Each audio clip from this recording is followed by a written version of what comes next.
The photo detonates at dawn. By 8, the board wants blood. Aria steps to the microphones just as Micah's phone flashes. Luna's fever spiked. Go, she breathes. He runs. The first question lands like a blade. Miss Vale, who is he? Before we dive in, make sure to hit subscribe, tap like and share this video.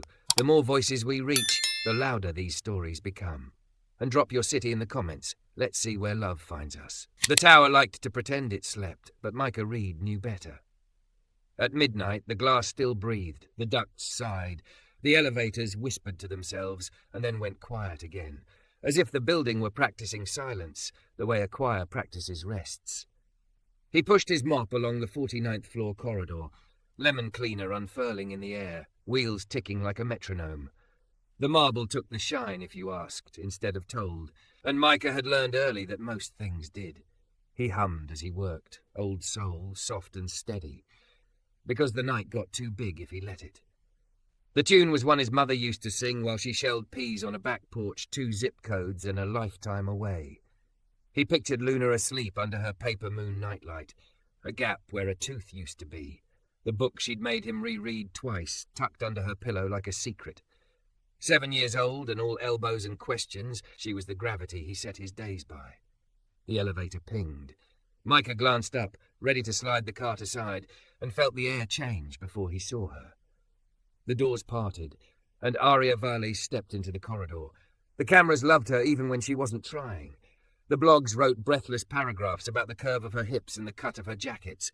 Thick, curvy, devastating. Tonight the fabric clung and then let go, a white sheath that made the marble look dull. Platinum hair twisted into a severe knot, mouth a deliberate line, blue eyes cool and watchful. 6 months without a word, 6 months of typed statements and signed directives and interviews conducted entirely through her assistant's voice. People called it a power play or a breakdown, strategy or scar. Aria didn't say which. She didn't say anything. Micah nudged the cart back a step. Evening, he offered, because someone should put a word into all that hush. Floor's wet. I'll make you a dry lane. She stopped 3 feet from the damp edge, the heels of her shoes precise on the polished stone. No nod, no motion toward the mouth that had made companies rise and politicians sweat. She reached into her blazer, pulled out her phone and typed, her thumbs economical, practiced. She turned the screen toward him. What are you humming? He blinked, surprised she'd noticed the sound at all. Sam Cooke, he said. Nothing can change this love. She typed again. Do you sing it to someone? Luna, he answered, the name leaving him before he could decide to guard it. My daughter. Helps with the monsters. The expression in her eyes changed by half a shade, winter thawing toward late March. How old? The screen asked. 7. Her gaze lifted, studying him the way people study a problem they just realized might have a person inside it. He felt it land and then soften. She typed, I haven't heard that one in a while. Good songs know how to wait, he said, then wished he'd kept it simpler. His words had a way of coming out dressed for weather other people weren't feeling. Aria's mouth shifted at one corner, almost a smile, then not. She looked down the corridor toward the executive boardroom, then back at the circle of gloss he'd just finished. She typed, Show me. He glanced behind him as if the hallway might produce another person named Show Me. Show you? How to move it, she wrote, flicking a look at the floor polisher leaning like an obedient animal against the wall. He stalled. This floor this time, this woman. It felt like a trick in a story you tell yourself not to fall for. But all he saw was focus and the kind of stubborn curiosity you could build cities on. He rolled the polisher out, set his palm on the handle the way you set a hand on a nervous horse. It pulls, he said. If you fight it, it wins. Let it lead and you steer. Pressure through your palms, weight in your feet. Small circles. She toed off her heels. Bare feet on marble should have looked fragile. It didn't. The dress held to her like a promise. Her balance adjusted, strong and grounded. She gripped the handle too hard. The machine bucked. Instinct moved him before thought did. His hand over hers, a firm press down and right. Heat, the briefest brush of skin, the throb of a pulse under expensive perfume. The polisher settled into a lazy figure eight. See, he said, stepping back like the contact had burned. It wants to do the work. You just tell it what kind. Her hips learned the motion faster than her hands did, strength translating across muscle and line. For a minute, maybe two, they didn't exist as CEO and janitor, boardroom myth and night shift ghost. They were two people trying to make a floor shine without scuffing their pride. She stopped. A small flush lit the high points of her cheekbones. A wisp of hair had slipped from its prison. She typed with a little more urgency than before. I was terrible. You were new, he said. New isn't the same as bad. The words hung there, warmer than the air had any right to be. Her gaze flicked to his hands, large, careful, scarred in a way that records histories no one else reads, and then up to his face. What is your name? She wrote. Micah Reed. Thank you, Mr. Reed. Micah's fine. Micah, then. Somewhere down the service hall, a door banged in the way doors do when someone doesn't respect the quiet. Marco, the night guard, pushed in, took one look, and stopped dead. His eyes said every sentence he didn't dare. Barefoot. Polish her. You, her. Everything okay, Miss Vale? He asked. Voice sounded smooth. Aria didn't reach for the phone. She didn't type. She looked at Marco and gave one cool, decisive nod. Marco retreated like a man who'd accidentally opened a church during confession. The radios would crackle. The story would grow teeth by dawn. She stepped back into her heels, armor clicking into place. The spell pulled taut, ready to snap. She typed, Do you always take the late shift? Nights let me get Luna to school, he said. We draw vowels on toast, A with the jelly, E with the butter. A quiet broke open in her face, something that looked suspiciously like longing, and made something in his chest answer it.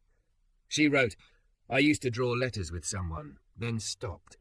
The pause before stopped was long enough to hold a year. I'm sorry, he said. Silence isn't apology, she wrote after a beat. It is shelter. He nodded because he understood not just the definition, but the weight. Shelter's allowed, he said, but staying inside forever is a different kind of storm. She looked at him then, really looked, and whatever lived behind her eyes, ache or anger or some careful blend, shifted its stance. She typed, What happened to her mother? He could have shrugged it off. Guarded truths were safer around people who could end your paycheck by blinking wrong.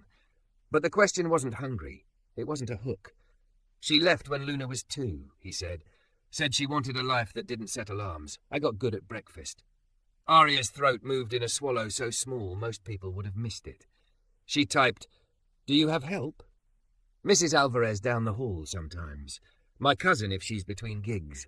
Mostly it's me and whatever songs I can remember. She typed, You look tired. He laughed once. I am. It's not a complaint. Her hands stilled. The phone hovered. And then, like a bird that has been staring at the open sky for so long it forgets how air works, she put the phone down on the credenza and it stepped closer and did the thing that would start 100 rumours and none of them accurate. Thank you, she said. 2 syllables, both rough, both true. They were not elegant. They were not the kind of sound a camera could sell. They were a voice after a long drought, a stream finding a path because it was tired of pretending to be rock. Micah didn't move.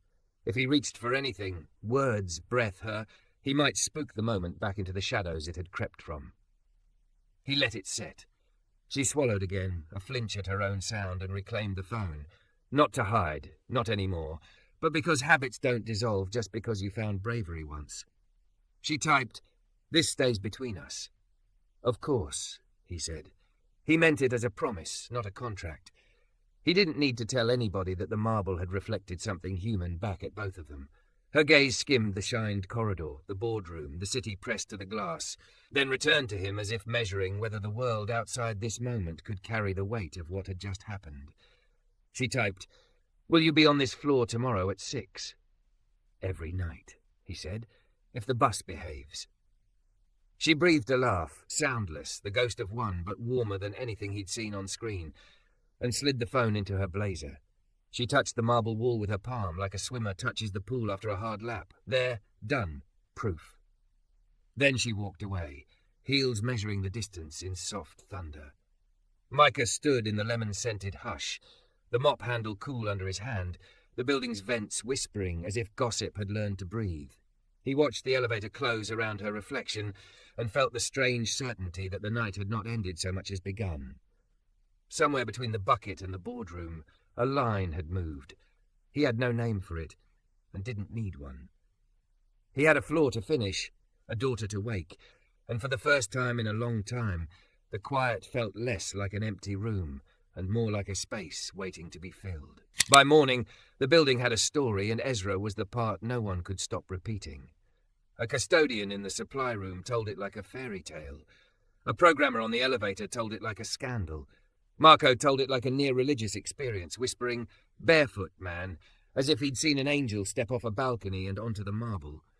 Ezra kept his head down, hands busy, face neutral. He had a daughter to feed, and a job that didn't need rumours added to it.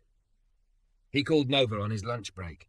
She answered breathless, the bear-shaped nightlight clunking in the background.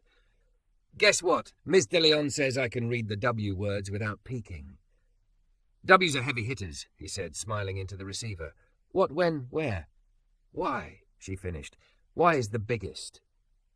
He thought of the night before, the sound of a voice that had been gone for 6 months, the way 2 syllables could feel like a sunrise cracking open the dark. "Yeah!" he said softly. "Why is the biggest?" He didn't see Celine that evening. The executive floor stayed dark, except for a wedge of light under her office door. Ezra mopped around the absence like a respectful orbit. He told himself it was better. Let the thing that had happened be a secret kept, a one-time aberration that would slip out of memory the way lemon scent does after an hour. He finished early and went home to a second-hand puzzle and a girl who liked to fit edge pieces first. On Wednesday, a note waited on the credenza by the boardroom, a square of heavy paper folded twice. His name on it in blue ink, precise, slanted. Ezra. He touched the paper like it might bruise. Inside, 4 words, 9th floor lounge, midnight. He stared down the corridor, as if cameras could read his face. He tucked the note into his pocket and tried to pretend his pulse wasn't doing its own clumsy choreography. At 11:57, he finished the 7th wash of a corridor that didn't need one and took the service stairs to 9. The lounge was a glass corner with a view that made the bay look like poured metal. The lights were low. The coffee machine beat a slow mechanical heart. Celine stood by the window, her reflection layered over the skyline. The white blazer had been traded for a knit dress that softened the armour without giving up any territory. Curves curved, decisive as a signature. She had a small spiral notebook, not her phone, and a pen she worried between her fingers like a ritual. He stopped 3 paces away. "Miss Whittaker." She looked at him, then down at the notebook, then back. She did not speak. She wrote, "Thank you for coming." "You asked," he said. "Seemed rude to pretend I didn't get the message." Her mouth made the shape of amusement. She wrote, "The rumour mill is inventive. Are you all right?" He considered the truthful answers, curious, wary, a little out of his depth. "I'm okay." She wrote, "You looked worried last night when Her pen hovered. The word wouldn't settle. She crossed out a ghost of letters and tried again. When I spoke, he exhaled, startled, then honoured. Something in her shoulders loosened by a degree you wouldn't see unless you'd learned to read tiny movements as confessions. She tore the page out, folded it, and set it between them as if to make the admission less reversible. She wrote again, "I don't plan to make a habit of experiments." But last night, she paused, the pen tip dotting the paper. Last night felt necessary. "What made it necessary?" he asked, careful, as if the question had edges. She turned the pen and wrote on a fresh page with a firmer hand, as though switching instruments, switching selves. "Words have always been currency to me. I spent them too freely. 6 months ago, I stood at a podium and said under control about a unit we were rolling out, home power cells. We had data, we had tests, we had pressure from investors. A week later, 3 units failed. 1 burned, a child was hurt. My words were replayed under the footage on every channel. Under control." She slid the notebook toward him so he could see the sentence there, trapped like an insect under glass. "I'm sorry," he said quietly. She nodded once, then wrote, "Silence is not virtue. It is." She searched for a word and settled on one simple and devastating, shelter. He let the word sit between them, a small fort against a storm. "You get to build shelter while you mend," he said, "but storms don't keep to one season, you know that." She looked up sharply. For a second he worried he'd overstepped. Then she scribbled, "Do you sing when it storms?" The question made him laugh, a low sound that surprised the coffee machine into silence. "I sing when she has bad dreams, lightning, thunder, math homework." She wrote, "Nova." He nodded. She wrote, "May I ask, do you have help?" "Sometimes. Mrs. Klein down the hall. My cousin when she's between gigs." He shrugged. "Mostly it's me." "You look tired," she wrote. Then she tacked on apologetically, "That is not a criticism. It's a condition," he said, "like gravity." She underlined gravity and then, unprompted, scribbled, "You said you want true." "I thought about that." He waited. She turned a page. "True," she wrote, "is expensive." He smiled, but it didn't reach where it needed to. So is pretending.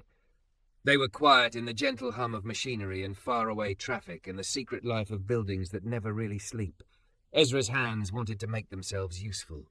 He found himself straightening the sugar packets that someone had jammed into disarray and then laughed at himself for needing order to keep from spilling. Celine changed tactics. She closed the notebook, set it on the counter, and reached for the coffee. "Do you want?" she began, and stopped as if a wire had snapped. She tried again, the word rasping like a match. "Coffee?" His head came up fast. That one syllable scraped raw and determined through the air, and it was somehow more intimate than a whisper would have been. He watched her breathe after it, like someone surfacing after a long swim. "Yes," he said softly. "Thank you." She poured with both hands, as if the weight of a carafe required equal attention. He took the mug, fingers brushing hers. Heat climbed his wrist. He focused on steam, on the swirl of cream he added, the way it made galaxies in a cup. She didn't drink. She looked at his hands. "You fix things," she said, and then flinched like she'd stepped on a loose nail. One more unplanned word. "Some things," he allowed.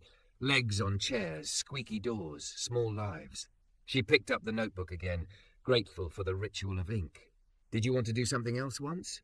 "Design," he said. "Industrial. I like objects that don't make you think about them. Handles that fit the hand like they were paying attention." Her eyes warmed, the winter in them taking a cautious step towards spring. "We have a lab downstairs," she wrote. "Prototypes everywhere. It would give you hives," he grinned. "Hives aren't always bad. Sometimes they mean you found the right bees." The corner of her mouth surrendered a smile it had been resisting. She wrote, "Your metaphors are undisciplined.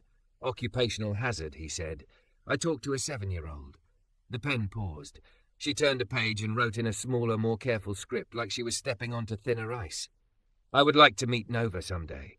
His chest tightened with a feeling he didn't have a neat place to set down. "Someday's a heavy word," he said gently, "but it holds." She nodded, accepting the boundary as the kindness it was. The city laid its lights on her skin like jewelry she hadn't asked for. For a heartbeat, he saw past the CEO armor to a woman whose life had become a series of rooms where she could be seen but not known. The elevator dinged far down the hall. She glanced toward it, and in that glance he caught the tremor. Small, controlled, the kind of quake a person learns to absorb with the rest of their movements so no one knows the building is swaying. He set his mug down. "You all right?" she wrote quickly. No flourish. "I have an investor briefing tomorrow. On camera. Live." "I haven't." Her pen hesitated, and this time she didn't try to speak around it. "I want to stand up without breaking. Do you need me to teach you how to use the floor polisher again?" he joked.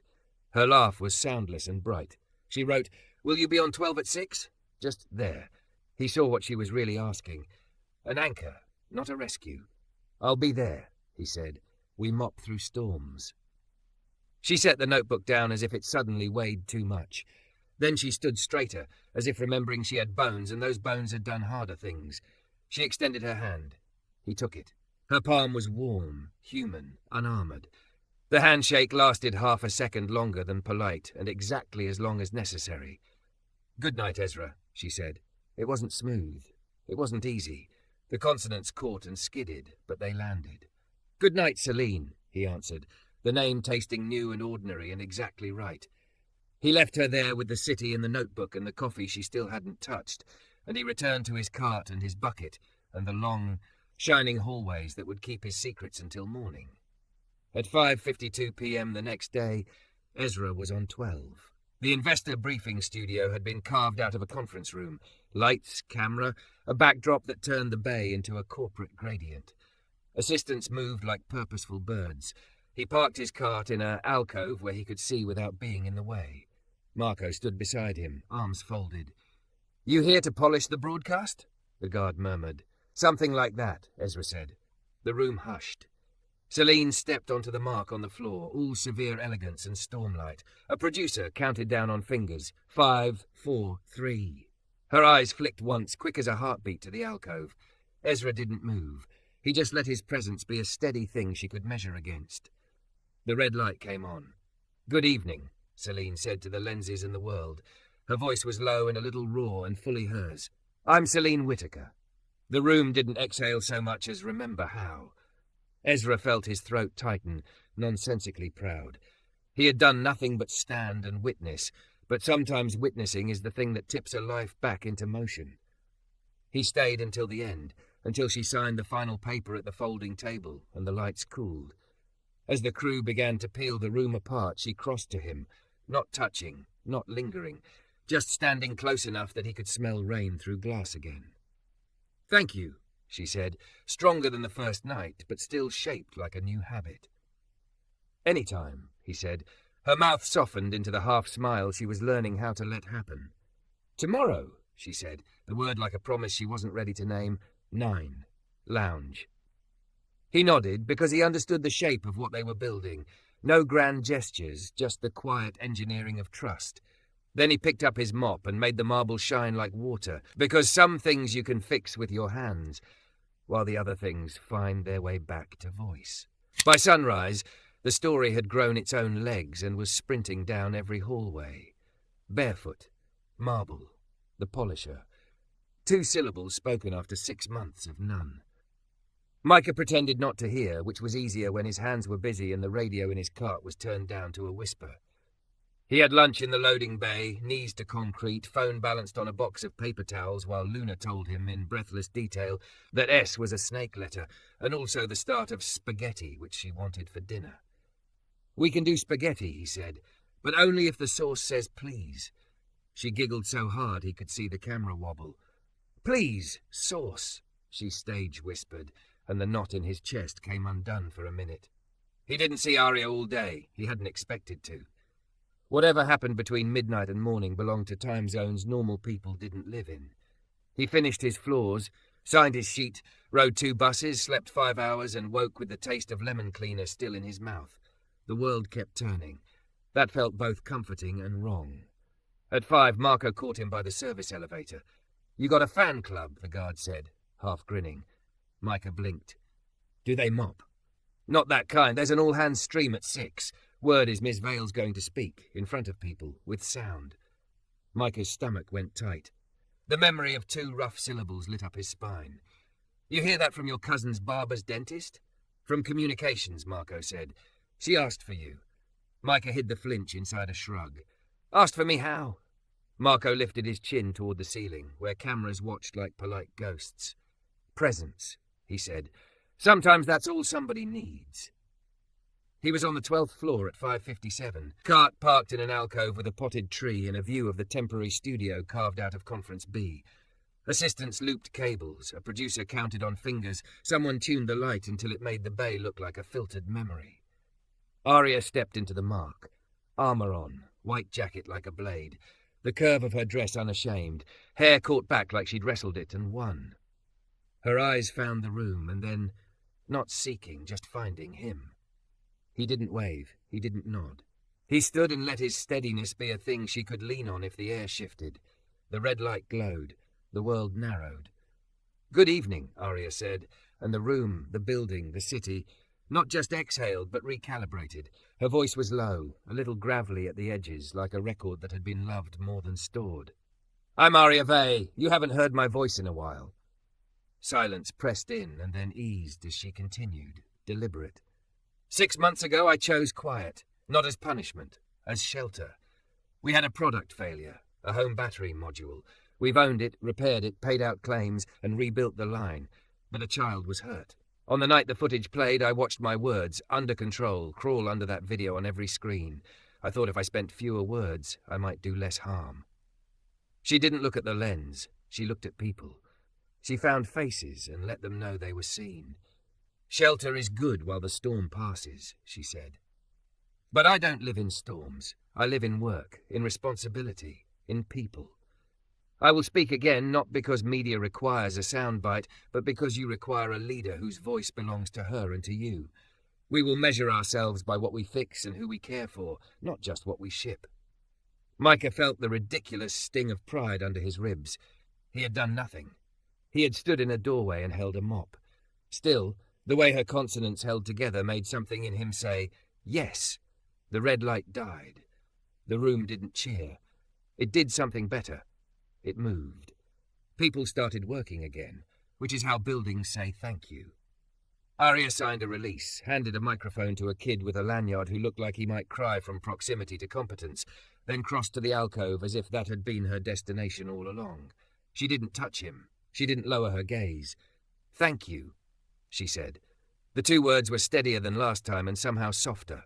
"You didn't need me," he said. "Maybe not," she said, "but I had you." They stood in the little circle of fake tree shadow that smelled faintly of dust and lemon, two people who shouldn't have had a centre together and did. A chime vibrated in Micah's pocket. He glanced down. A text from Ms. Alvarez. "Sorry, baby. Migraine. Can't take Luna from aftercare. Can you get her by 7? He did the math without looking at a clock. Buses, distance, the speed of elevators, an obligation. He looked back at Aria. "I have to go." "Of course," she said immediately. "Do you need—" She stopped herself as if the offer had too many zeros at the end. "I'll make it," he said. "Spaghetti bribes destiny." A flicker of something like envy crossed her face and was gone. "Tomorrow," she said. "Tomorrow," he echoed, and left with his cart and the feeling of stepping away from a heat source in winter. Traffic conspired.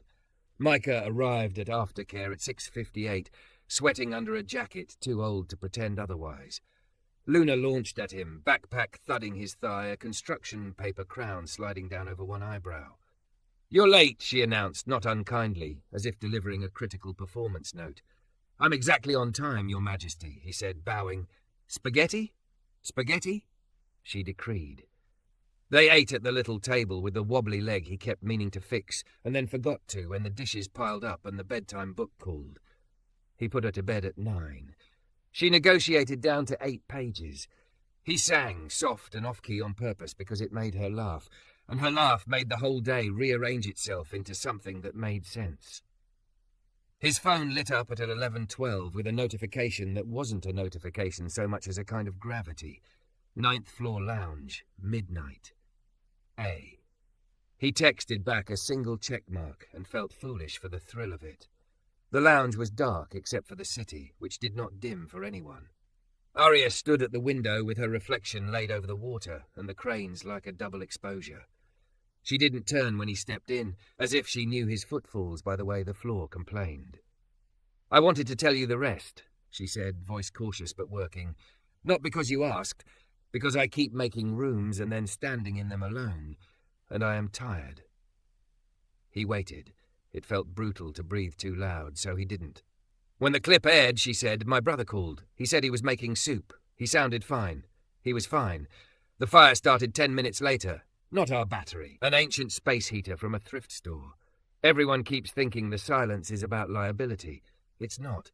It's about the last time I used my voice. I said under control to a world I couldn't control at all. And then the person I needed to call back more than anyone was gone before the phone finished ringing. I thought if I stopped speaking, time would stop doing that. Stupid," she added, without heat. Micah felt the ache arrange itself into his bones, align with old joints. He stepped closer until the space between them felt like a bridge and not a moat. "It's not stupid," he said. "It's human." "I hate that word right now," she said, a tiny laugh tucked into grief. "Human means leaky pipes and brittle wiring and people who trip over the one step they've crossed 1,000 times without thinking. Human means we break in all the places the manual doesn't cover. Human also means we patch," he said. "Ugly sometimes, stronger than we meant to other times." She turned to look at him fully, every layer of the CEO costume present and somehow irrelevant. "What do you do when Luna has a bad dream?" "Feet on the floor," he said. "Name 5 things you can see. 4 you can feel, 3 you can hear, 2 you can smell, 1 you can taste. Then breathe like the monster's a candle and you're trying to blow it out without making it flicker." Aria closed her eyes. 5 things I can see," she said softly. "Your cart in the hallway, the post-it stuck to the espresso machine that says order beans, the red light on the router, my hands, the city." He watched her shoulders drop a fraction. He wanted to touch her, not the way the gossip would make it, but the way you steady someone stepping from a moving train to a platform. He kept his hands where she could see them.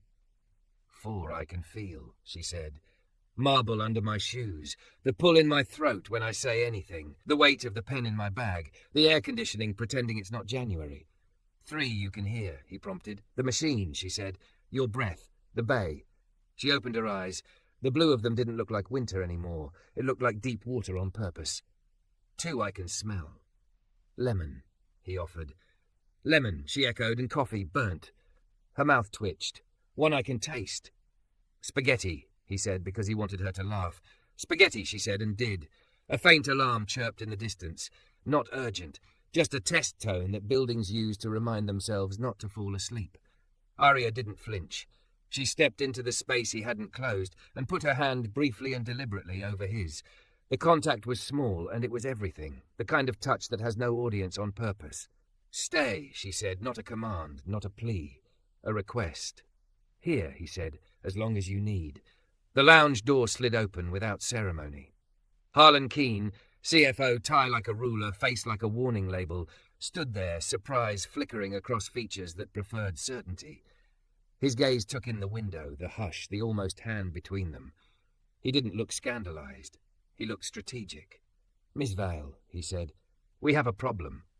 Aria didn't drop Micah's hand. She didn't change her posture or tuck herself back into a shape that fit other people's furniture. She turned her head slowly, and when she spoke, her voice held. "What kind?" Harlan lifted his tablet and tilted it so the screen caught the city light. A photo. Grainy. Midnight. Marble gleaming like water. A woman barefoot beside a floor polisher, laughing with her head thrown back. A man's hand, a janitor's hand, guiding hers. "It's everywhere in the morning feed," Harlan said. "And the board wants you at an emergency session at 8. Micah felt the air go thin. Aria looked at the photo for 3 seconds that had the density of hours. Then she lifted her chin.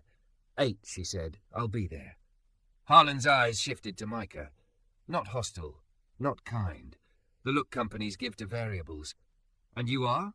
"On the schedule," Micah said evenly. "Night shift." Harlan's mouth flattened. "Right, night shift." He left. The door whispered shut.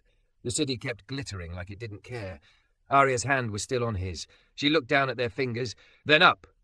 "Tomorrow," she said, and in her voice there was shelter and something better than shelter. A door. "Tomorrow," he said back, and squeezed once, steady as the hum of a building that never really sleeps. The photo hit every screen before sunrise. A corridor turned to a strip of moonlight, a woman laughing barefoot beside a floor polisher, a man's hand guiding hers. By 7, a columnist had a headline that used the word scandal twice and intimacy once. By 7:30, facilities texted the night crew a reminder about fraternization policies. None of them had read until that second. By 7:50, the boardroom was lit like a courtroom. Micah arrived early anyway. He wasn't invited. He was ballast. Marco met him at the service elevator, handed him a paper cup that steamed like a good idea. "You don't have to be here," the guard said. "I know," Micah answered, and didn't move. At 7:59, the double doors sighed open, and Aria walked in like a front moving across a map. Contained, inevitable. The white jacket held to her like a decision. Her mouth was a line that meant business, not distance. She didn't look for him. She didn't need to. He felt the shift in the room when she took the head seat. Harlan Keene sat to her right, face composed into a neutrality people learn in the kind of schools that have their own weather. 2 directors had flown in. 3 more were rectangles on a screen, their bookshelves curated to suggest literacy without risk. "Let's begin," said Eleanor Sato, board chair, voice clipped. "Before we discuss the Q4 guidance, we need to address this." She tapped the tablet. The photo blinked to life on the wall screen, a ripple of murmurs quickly strangled. Aria did not glance at it. "We'll address both," she said. No apology, no throat clear. Her voice carried like it had been told exactly where to go. Harlan folded his hands. "Optics are challenging." "Optics are a mirror," Aria said. "They show what's there. We can argue angles or we can discuss substance." "Substance," Eleanor said, steepling fingers. "Were you alone with an hourly employee on a restricted floor at midnight, engaging in contact that appears personal?" "I was on my floor at my company," Aria said. The contact was instruction on how to control a machine that can break wrists if you fight it. It was brief and public, if we're calling corridors public, and, yes, human. I asked to learn something from someone who does work here I cannot do. A director in the rectangle cleared his throat. The internet doesn't care about nuance. Share price does. We can't look unserious. We look human, Aria answered. I refuse to make humanity unserious. Harlan slid a printed packet toward her. There's also the issue of policy. HR flagged the fraternization clause, which was written to prevent managers from leveraging power against subordinates, Aria said. If you're implying... I'm implying nothing, Harlan said smoothly. I'm protecting the company. Eleanor cut through. Miss Vale, you vanished from the public eye for 6 months after a product failure that injured a child. Yesterday you returned, which we appreciate. Today we wake up to this. Explain to me how we keep credibility with investors, employees, the world. Aria let the question land. Micah watched her breathe once, slow, the kind of inhale you take when you remember you own the lungs in your body. We keep credibility by telling the truth, she said. Not the polished press release, the structural truth. Here it is. Leadership lives in floors we rarely walk. If the photo proves anything, it's that I set my feet where our people live. If we want better products, we need better listening. If we want trust, we need proximity without predation. I will not punish proximity. Eleanor looked at Harlan. Recommendations? Suspend the employee pending investigation, Harlan said, as if recommending cutting a line item. Issue a statement acknowledging the photo and reaffirming professional boundaries. Require the CEO to clear after-hours movement through HR until the news cycle resets. The words were neat. They left a residue. Aria's jaw worked once. No. Silence pulled tight. No to which part? Eleanor asked.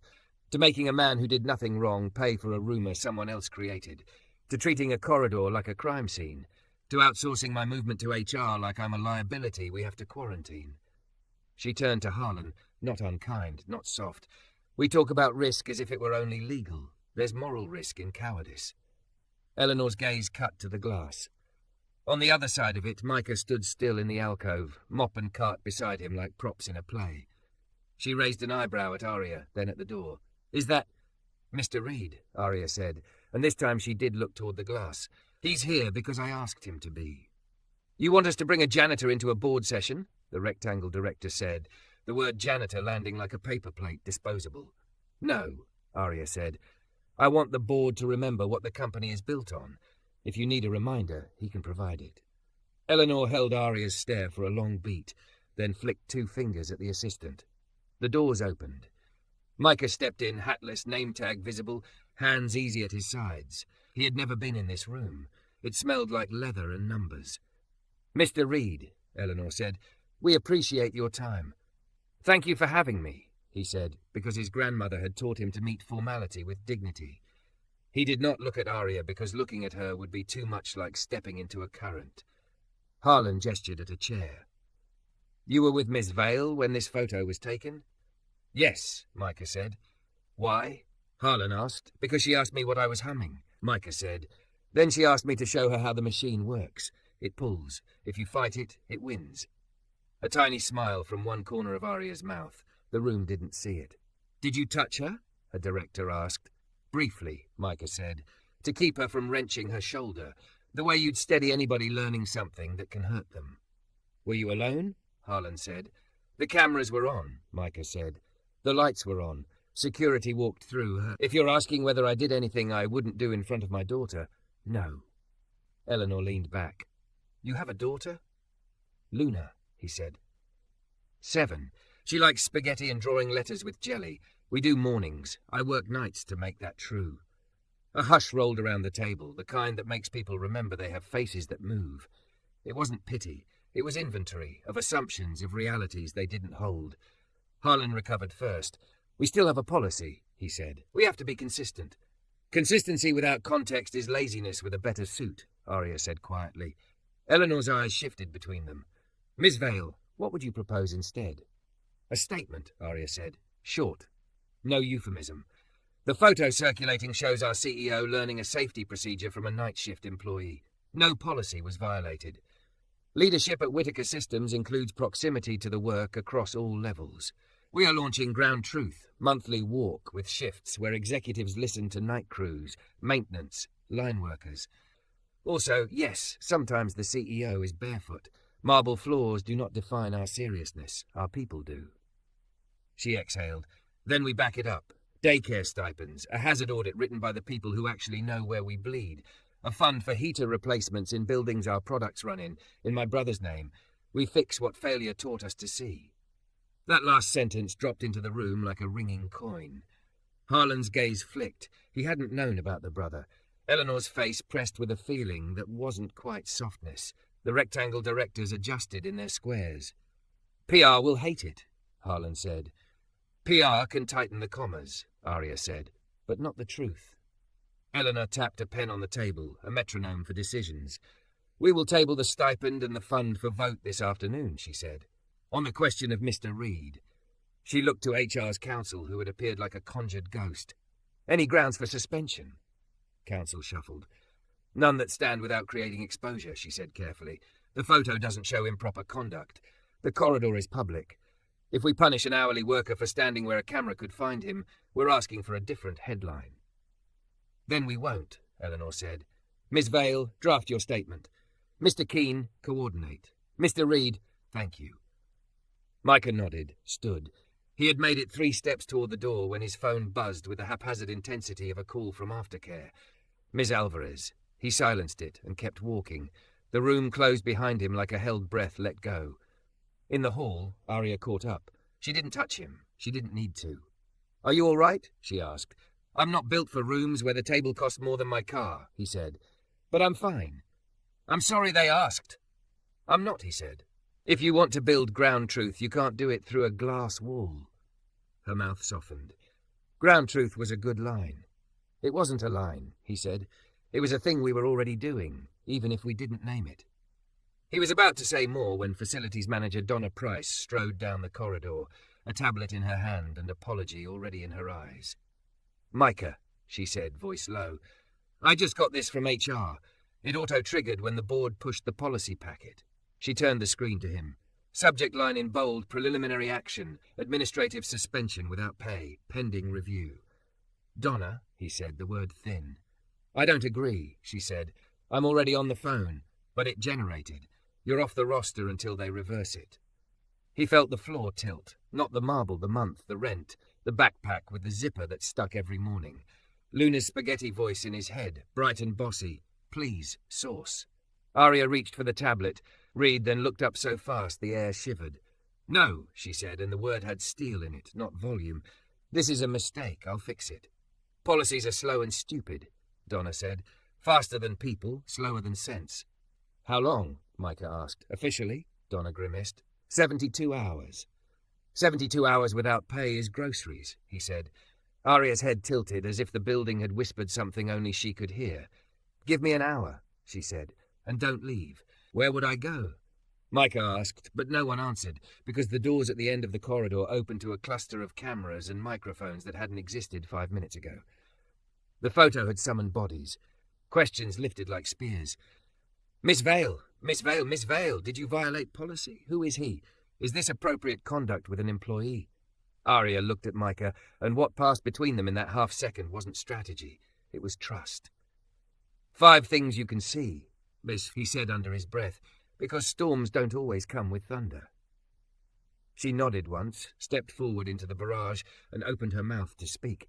Just as Micah's phone lit again with Miss Alvarez's name and a new message that made everything in him go cold. Luna's fever spiked. She's at urgent care. Call me. Cameras shouted Aria's name like it was a summons. Questions rose and clattered against the glass. Micah's phone pulsed again in his palm. Luna's fever spiked. She's at urgent care. Call me. He looked at Aria. She read his face the way she read balance sheets, fast, complete. Go, she said, voice steady. I can't. HR. I said go. She stepped toward the microphones without taking her eyes off him. I'll handle this. He ran. Past Marco's startled. You good? Past the mural of the founders. Down the stairs, 2 at a time. Lungs burning, the world narrowing to a 7-year-old's name and a fluorescent-lit waiting room that smelled like antiseptic and cinnamon gum. He hit the sidewalk. A rideshare would take too long. The bus would take longer. He didn't have a car. He sprinted. His chest split into drum beats. The city tilted and righted. On 12, the press arced like a wave. "Miss Vale, who is the man in the picture?" "Did you violate policy? Will he be disciplined?" Aria lifted a hand, not to shield herself, but to draw a border that felt like ground. "The photo shows me learning a safety procedure from a night shift employee," she said. "No policy was violated. And no, we will not punish a man for doing his job in a public corridor because someone took a picture without context." "Then why was he suspended?" A voice fired back. "He isn't," Aria said. An automated flag triggered a preliminary notice. "I've rescinded it. We'll fix the automation." "You expect investors to accept the optics?" someone else asked. "I expect investors to accept the truth," she said. "Leadership is proximity without predation. That's what we practice here. We will be launching Ground Truth, monthly walk with shifts where executives work alongside night crews, maintenance and line staff. If you want to report something, report that the people who keep this building breathing will be the ones telling us where it's hard to breathe." She swallowed. The next words cost her more than any PR line ever had, and she paid in full. "One more thing. We're establishing the Valakenji Fund to replace unsafe space heaters in buildings where our products run. My brother died in a preventable fire. We will not ignore what he taught us." The barrage shifted, softened at the edges, then sharpened in a different direction. "Are you romantically involved with the employee?" Aria's mouth curved without humor. "I'm involved with my company," she said, "with its people, with keeping them safe. That's the story. If you want a scandal, make one up. I'm going to work." She stepped away, leaving microphones to record the sound of their own hunger. Inside, in the half-dark of the hall, she sagged against the cool wall for the space of 3 breaths, then pushed off and walked, heels a quiet metronome for resolve. Micah reached urgent care with a stitch in his side and panic egging him to shove the doors open. Ms. Alvarez waved him in from a plastic chair, eyes tired, worry loud. "She spiked to 103, she said. "They're doing flu swab. She asked for you. She was brave." He nodded, throat locked.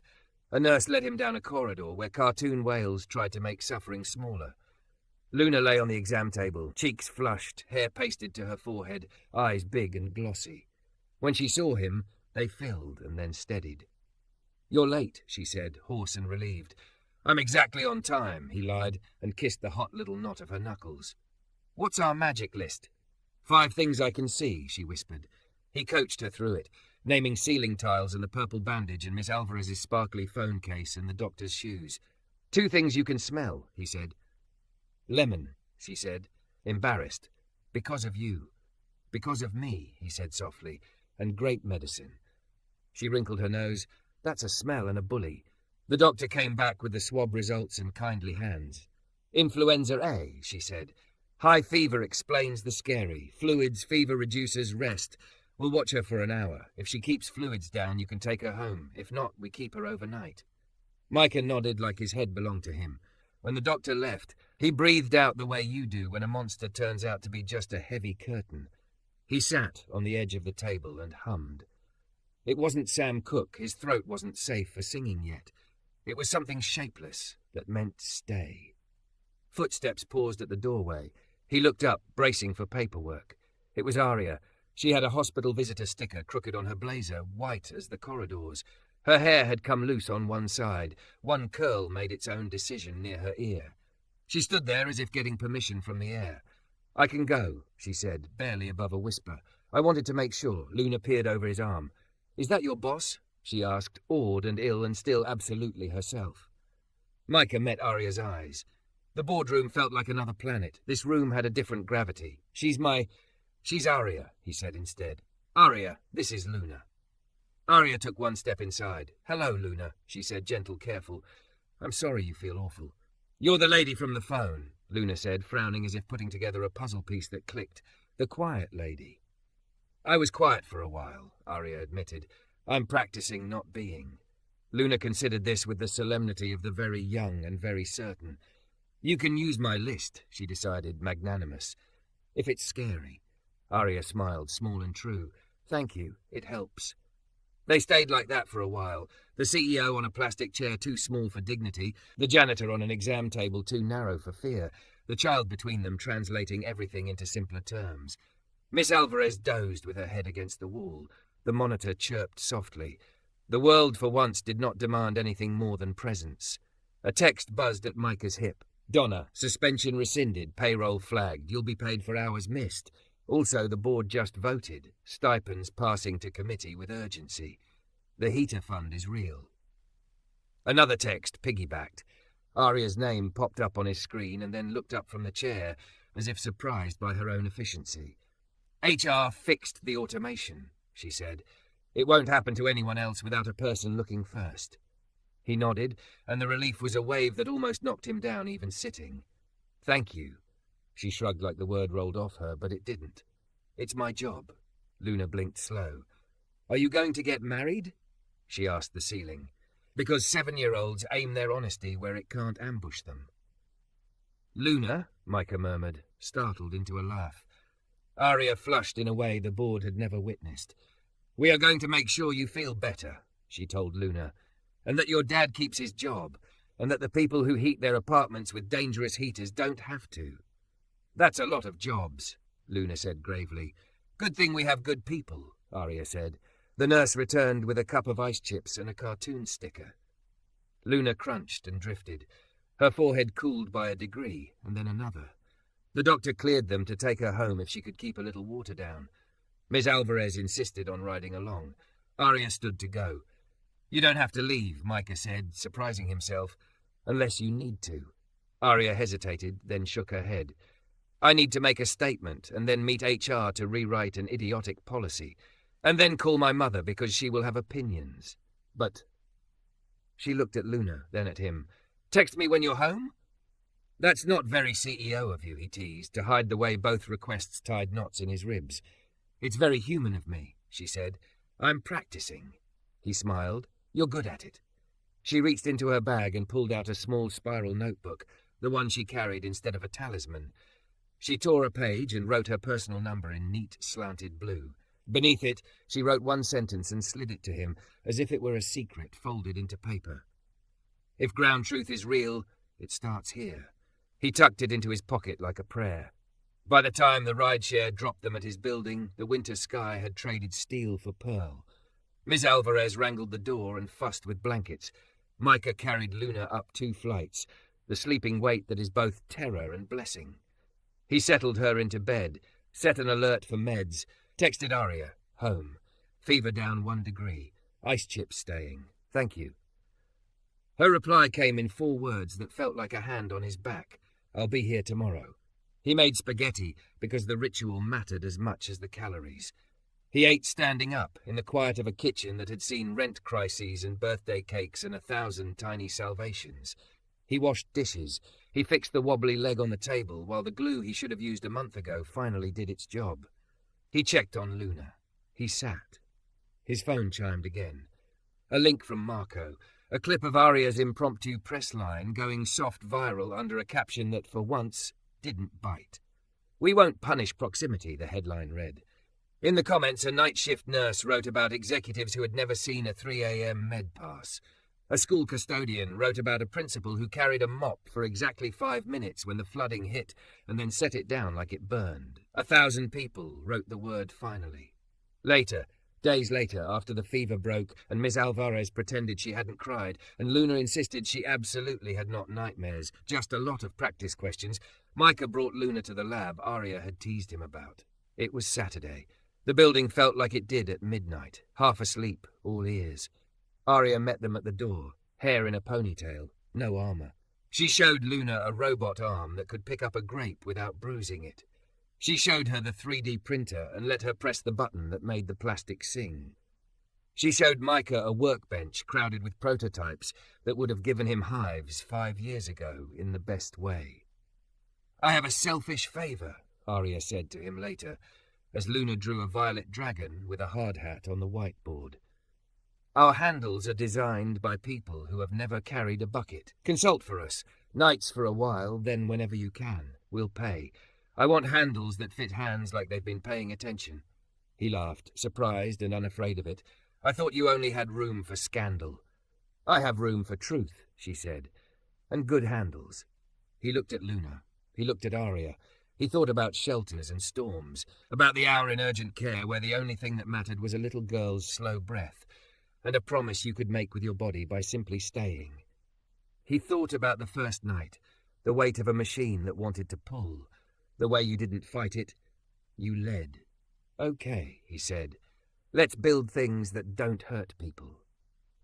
They stood there, 3 figures in a lab that had been meant for other kinds of genius, and began the slow, unremarkable work of making something better than a rumour. Outside, the city kept its secrets and gave them up in equal measure. Inside, a janitor sketched a curve that would save a wrist, a CEO learned a different way to hold a tool, and a child in a paper crown titled her dragon with careful block letters. True. When they left, Aria walked them to the elevator and pressed the button like it was a blessing. "Tomorrow?" she asked, and it wasn't about mops or microphones anymore. "Tomorrow," Micah said, and this time the word didn't feel like a cliff. It felt like a floor, solid underfoot, shining because someone had taught it how to be.